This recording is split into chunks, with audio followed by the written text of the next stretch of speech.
Hello everyone, मेरा नाम शम्स तबरेज़ है। 31st बिहार जुडिशियल सर्विसेज में मुझे 57th रैंक हासिल हुई है। ताल्लुक़ मेरा लखनऊ से है। 2012 में मैंने एलएलबी में एडमिशन लिया था विद अ सोल पर्पस कि मुझे जुडिशियल सर्विसेज का एग्ज़ाम क्लियर करना है और मुझे एक जज बनना है। 2015 में मेरी एलएलबी कंप्लीट हुई।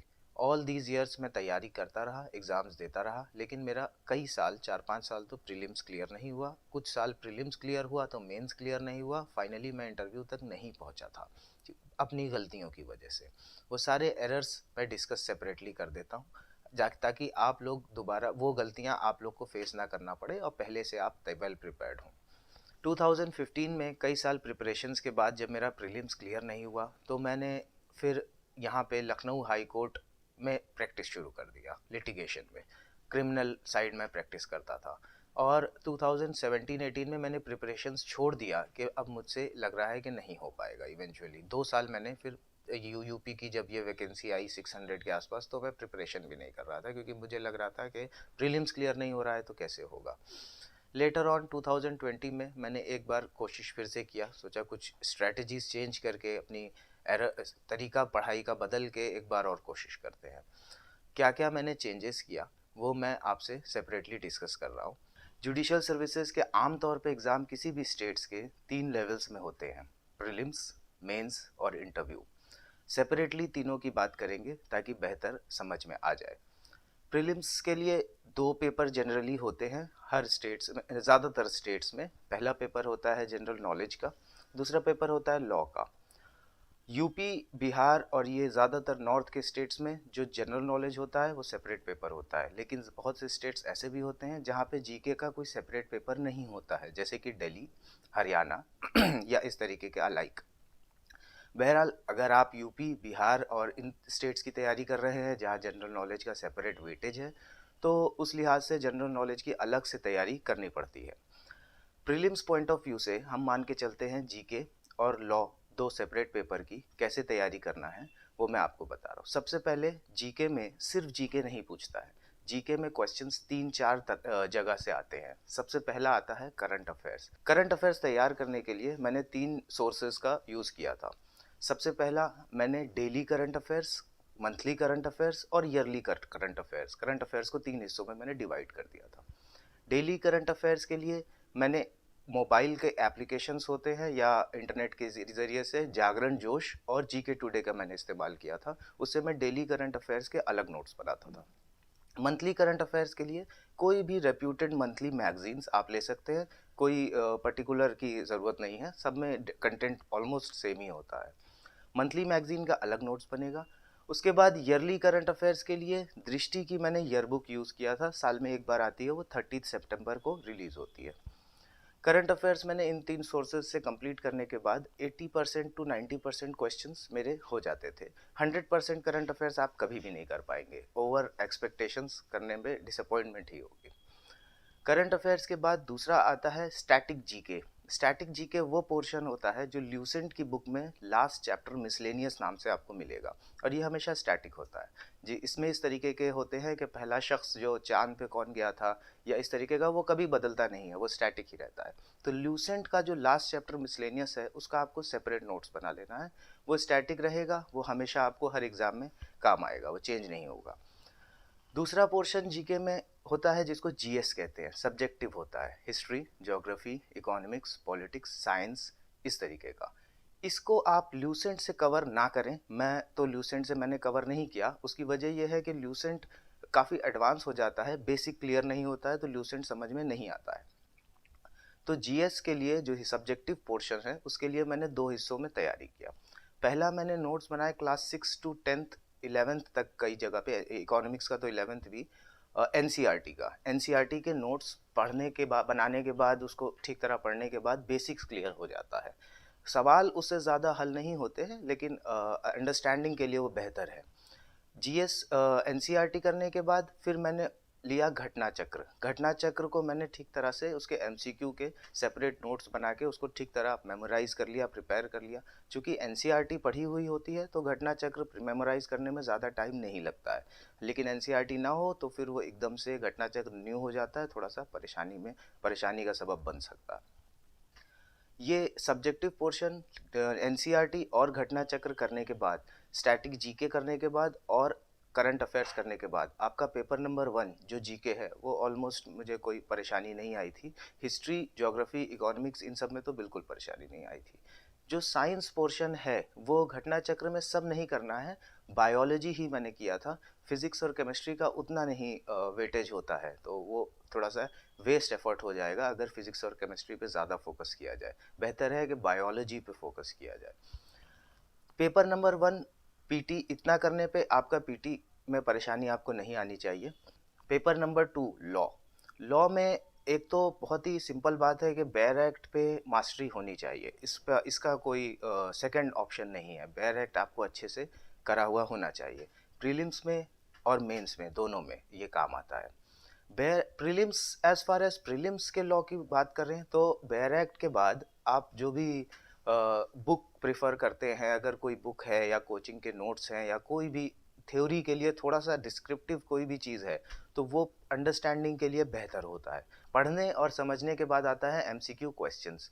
वो क्वेश्चंस आपको पहले घर पे प्रिपेयर करना होता है। लाइक जब आपने थ्योरी पढ़ लिया बेयर एक्ट से, या जो भी नोट्स और किताबें आपने पढ़नी थी, थ्योरी पार्ट आपने कर लिया, फिर मैंने जो प्रेफर किया था 3 एमसीक्यू की किताबें सीरियल वाइज प्रेफर किया था। अगर आप यूपी की तैयारी कर रहे हैं तो सबसे पहले ओपी त्रिपाठी लगाएं तो बेहतर है। अगर आप यूपी के अलावा अदर स्टेट्स की तैयारी कर रहे हैं तो सबसे पहले यूनिवर्सल की Vinay Kumar Gupta, I guess writer का नाम है, वो पहले लगाएं तो बेहतर है। ओपी त्रिपाठी, विनय कुमार गुप्ता और तीसरा परीक्षा मंथन की आती है एमसीक्यू की किताब।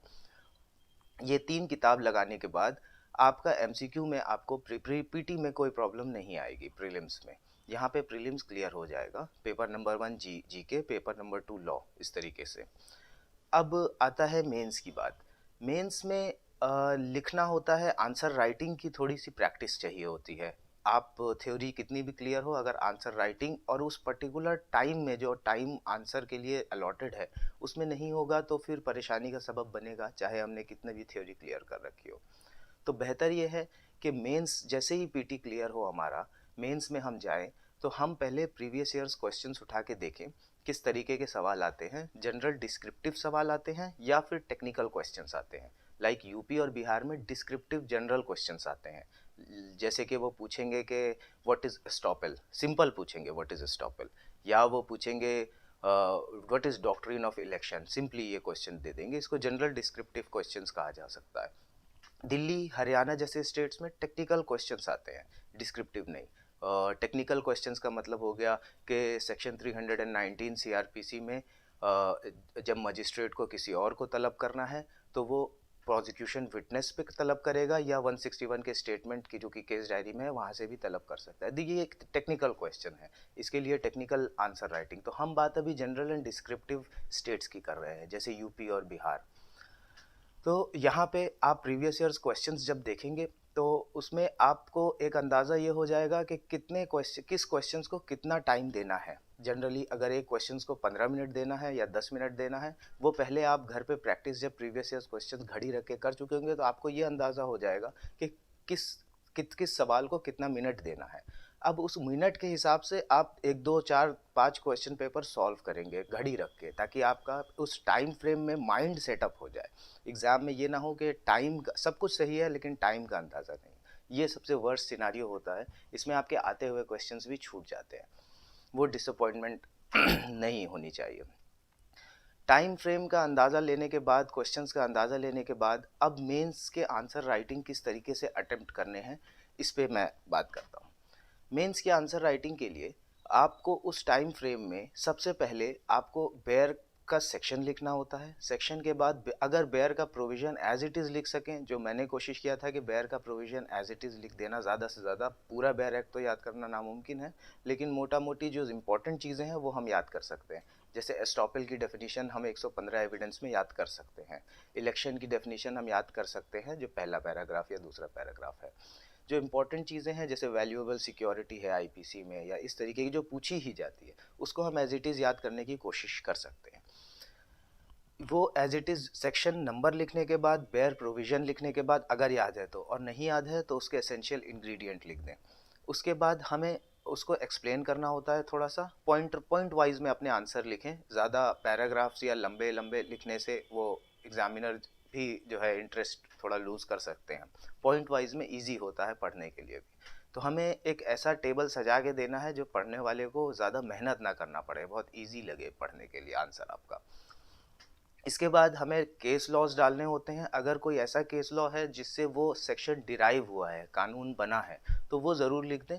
और अगर ऐसा सेक्शन नहीं है, ऐसा कोई केस लॉ नहीं है, तो फिर आप उसके लैंडमार्क केस या रीसेंट केस लिख दें। रीसेंट केस से अपडेटेड रहें, लाइव लॉ एप्लीकेशंस और तमाम बार एंड बेंच वगैरह से थोड़ा उससे आइडिया रहता है। अगर रीसेंट केस लॉ लिख देंगे तो आपके ज़्यादा मार्क्स आने की पॉसिबिलिटी बढ़ जाती है। इस तरीके से आंसर फ्रेम करेंगे। इसको पॉइंट वाइज में समझ ले। Section number, bare provision, essential ingredients, case law and conclusion. अगर टाइम है तो, टाइम नहीं है तो कंक्लूजन पार्ट को आप स्किप भी कर सकते हैं। ये तो हो गया लॉ के मेंस की बात। जीके मेंस में जो जीके का पेपर आता है उसके लिए मैंने प्रिफर किया था टारगेट फॉर आईक्यू के भी नोट्स, क्योंकि मुझे ऐसा लग रहा था कि मेरे जीके एनसीईआरटी और घटना चक्र के नोट्स इनसफिशिएंट हो सकते हैं कहीं जाके। वो एक मार्जिन लाइन के मैं पीछे ना रह जाऊं या मार्जिन लाइन पे ही ना रह जाऊं। तो मैंने टारगेट फॉर आईक्यू के नोट्स लिए थे जीके के, जिससे मैं well above margin line GK के पेपर में चला गया था। तो उनके नोट्स काफ़ी अच्छे हैं, मैंने प्रिफर किए थे। लॉ के लिए मैंने कुछ अपनी सेल्फ प्रिपरेशंस रखी, self answer writing, self note से ही मैंने तैयारी करी।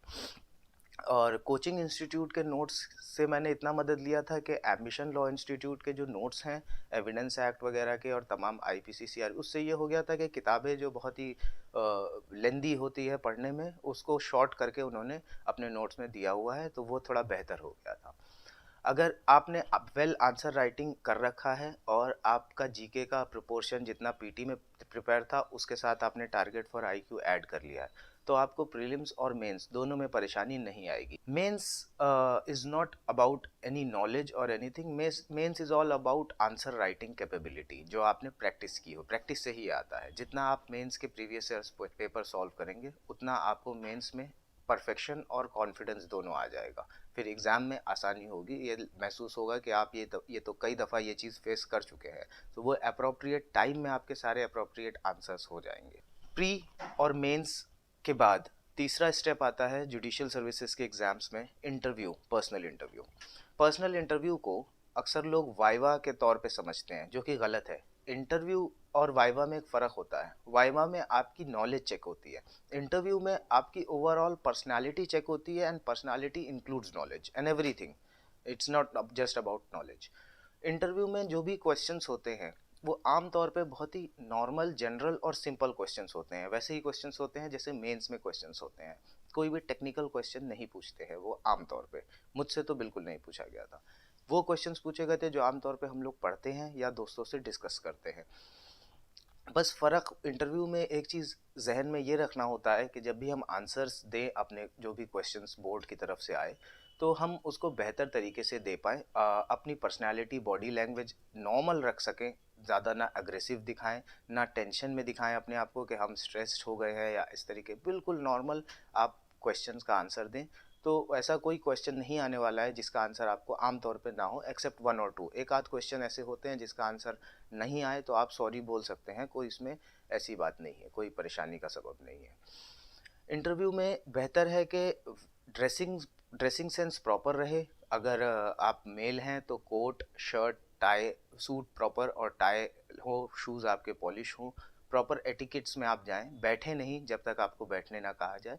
बैठने के बाद बैठने का पोस्चर थोड़ा सा बेहतर हो, स्ट्रेट बैठे। और बिल्कुल भी अपने चेहरे को रिलैक्स रखें, फेस को कोई भी ऐसा ना दिखाएं कि आप स्ट्रेस है, क्योंकि मेन चीज़ वो ये नहीं देखना चाहते कि आप स्ट्रेस में हो। आप अगर इंटरव्यू फेस नहीं कर पाते जुडिशियल वर्क कैसे करेंगे? सबसे बड़ा मसला यही रहेगा। इंटरव्यू में सिर्फ एटिकेट्स, बॉडी लैंग्वेज पे ही काम करें। बेसिक नॉलेज जो आप पढ़ते हैं थ्योरी पार्ट, वो पढ़ते रहें बस। प्रीलिम्स, मेंस, इंटरव्यू, ये तीन इतना कोई टेक्निकल चीज़ नहीं होगा अगर आपने वेल प्रिपेयर किया हो। जहाँ तक मेरी जर्नी की बात है, 2012 में मैंने एलएलबी फर्स्ट ईयर में एडमिशन लिया था, तभी से मैं तैयारी कर रहा हूँ। मेरा सिलेक्शन 2022 में हुआ। कई एग्ज़ाम्स मैंने दिए जिसमें मेरा सिलेक्शन नहीं हुआ। उसका सिर्फ सिंपल रीज़न मुझे जो समझ में आया, कई बार एग्ज़ाम देने के बाद अपनी एक एक गलतियाँ समझ में आई। सबसे पहले तो कि मैंने जीके ल्यूसेंट से पढ़ा, ल्यूसेंट से पढ़ने पे वो शार्पनेस मुझे नहीं आई थी, उसके बाद मैंने घटना चक्र ऐड किया। दूसरी ये कि करंट अफेयर्स के सोर्सेज सिर्फ मंथली मैगजीन से नहीं होगा, उसको डेली करंट अफेयर्स और ईयरली करंट अफेयर्स से भी ऐड करना पड़ेगा, उसको थोड़ा वास्ट तैयारी करना पड़ेगा। करंट अफेयर्स को 3 जगह से तैयारी करना पड़ेगा, डेली, मंथली, ईयरली। तीसरा मुझे ये समझ में आया कि मैं पढ़ तो ज़्यादा रहा था एक टाइम पे 2017-18 के दौर में, लेकिन मैं एमसीक्यू के क्वेश्चंस नहीं लगा रहा था, जिसकी वजह से मेरी पढ़ाई रिपीटेड हो रही थी, मेहनत उतनी हो रही थी, रिपीटेड हो रही थी, लेकिन मैं नेक्स्ट लेवल नहीं जा रहा था और एमसीक्यू में मैं गलती कर देता था। मेरा एमसीक्यू प्रीलिम्स ही क्लियर नहीं हुआ, कई साल तो ऐसे भी हुए, 3-4 साल करीबन ऐसे हुए। वो गलती आप कोशिश करें कि एमसीक्यू के ये जो मैंने 3 किताबें बताई, ओपी त्रिपाठी, विनय कुमार गुप्ता जो यूनिवर्सल की आती है, और तीसरी परीक्षा मंथन, अगर ये 3 किताबों से आपने एमसीक्यू ठीक तरह से सॉल्व कर लिया, ऐसा कि दोबारा अगर उस किताब से क्वेश्चन आ गए तो आपके गलत ना हो कोई भी क्वेश्चन, तो आपका पीटी नहीं रुक सकता, ये बिल्कुल डेफिनेट बात है, क्योंकि उन 3 किताबों के बाहर कोई भी एमसीक्यू के क्वेश्चंस नहीं आते हैं। किताबें एमसीक्यू किसी भी किताब से ना लगाएं, जैसे बहुत सी किताबें मार्केट में आती हैं जो इररेलेवेंट होती हैं, मैंने देखा है, बेहतर नाम नहीं लेना चाहूँगा, वो किताबें ना लें। जिन 3 पे मैंने बताया उस पे स्टिक करेंगे तो ज़्यादा बेहतर होगा। या फिर अगर और आपको कोई ऐसी किताबें मिल रही हैं जो एग्ज़ाम रेलेवेंट है, जैसे कि एक बीपी सिंघल की किताब है जो प्रीवियस ईयर्स क्वेश्चंस की कंपाइलेशन है, वो भी बेहतर है। जो भी बेहतर हो किताबें जो exam main stream MCQ questions हो तो ज़्यादा बेहतर है। इधर उधर के एमसीक्यू लगाने में वेस्ट एफर्ट हम लोग को सेव करना है। जहाँ तक न्यूज़पेपर की बात है, मैंने न्यूज़पेपर को सप्लीमेंट नहीं किया था, शुरू में किया था, फिर उसके बाद नहीं किया, क्योंकि मुझे ये लगा कि डेली करंट अफेयर्स अगर मैं जागरण जोश से पढ़ रहा हूँ, मंथली करंट अफेयर्स पढ़ रहा हूँ, ईयरली पढ़ रहा हूँ, तो अब न्यूज़पेपर की अहमियत उतनी रह नहीं गई। जहाँ तक ऐसे राइटिंग का बात है, मेंस में आपको ऐसे राइटिंग के भी पेपर मिलेंगे। ऐसे के लिए न्यूज़पेपर में सिर्फ एडिटोरियल पार्ट अगर पढ़ लिया जाए तो बेहतर होगा। बाकी जो करंट अफेयर्स आप पढ़ रहे हैं, जितना आप करंट अफेयर्स और डेटा अपने ऐसे में लिखेंगे उतना ज़्यादा ऐसे बेहतर होगा। ऐसे का फॉर्मेट बेहतर होगा कि तैयार करके जाएं, वहाँ पे एक्सटेम्पोर ऐसे ना लिखें, पहले से उसके कुछ फॉर्मेट, कुछ डेटा तैयार करें तो ज़्यादा बेहतर होता है। As far as coaching is concern, coaching institutes judicial services के, मेरी राय ये रहेगी कि लॉ में as far as legal subjects are concern, अगर आपके पास हर लॉ की एक किताब है, जैसे आईपीसी बेयर एक्ट के साथ आपके पास रतन लाल धीरज लाल है रेफरेंस के लिए, या किसी कोचिंग्स के मटेरियल्स हैं, तो आपको सारी चीज़ें अगर किताबों में मिल जा रही है, आपको कोचिंग इंस्टीट्यूट की लॉ के लिए कोई भी ज़रूरत नहीं है, ये बात बिल्कुल डेफिनेट है। मेन चीज़ें हैं रिसोर्सेज, मटेरियल। अगर कोचिंग के मटेरियल मिल जाएं तो कोचिंग वही चीज़ आप पढ़ भी सकते हैं, आपको कोई पढ़ाए ये तो मुझे नहीं लगता ज़रूरत है। ये आप वेल मैच्योर एग्ज़ाम है, आप हम सारी चीज़ें किताबों में अवेलेबल है, पढ़ के समझा जा सकता है। मटेरियल ज़्यादा ज़रूरी है, कोचिंग इंस्टीट्यूट के मटेरियल अगर आप लोग को मिल जाए तो वो ज़रूर ले लें, क्योंकि उसमें क्रिस्प और शॉर्ट में सारी चीज़ें मिल जाती है। That is the only use of coaching institutes.